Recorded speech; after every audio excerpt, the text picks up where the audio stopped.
Okay, so today you guys are going to work on ionic bonding. This is on PowerSchool, but it's also been emailed to you. The ones they'll ask you to make a copy, and then it's yours to do what you need to with it. And so, for instance, on the second one, it talks about fill in the valence electrons in the table. So over here, I can take these little things and I can move them where I think that they're going to go. So when it says fill them in, that's what it's saying. Now, I'm not saying I just did that right because I actually didn't. But you're going to move those to fill this table out with the valence electrons like we talked about on Friday last week.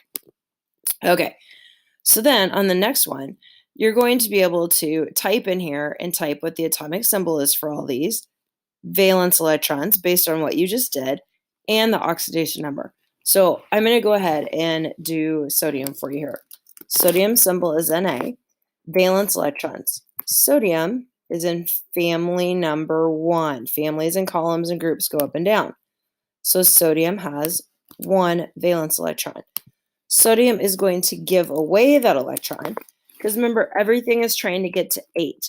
So anything under 4 is going to give away, and anything above 4 is going to take until they get to 8.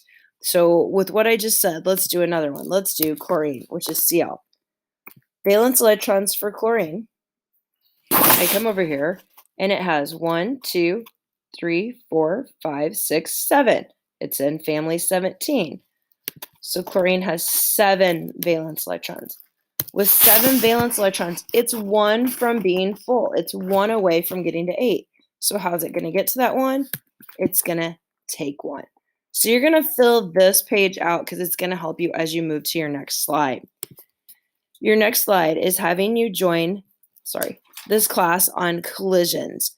Okay, so you're going to get in there, and when you do, you're going to work through the ionic bond collisions activity, and you're going to want to have 2 screens open. So 1 screen for the collisions and 1 screen for this document.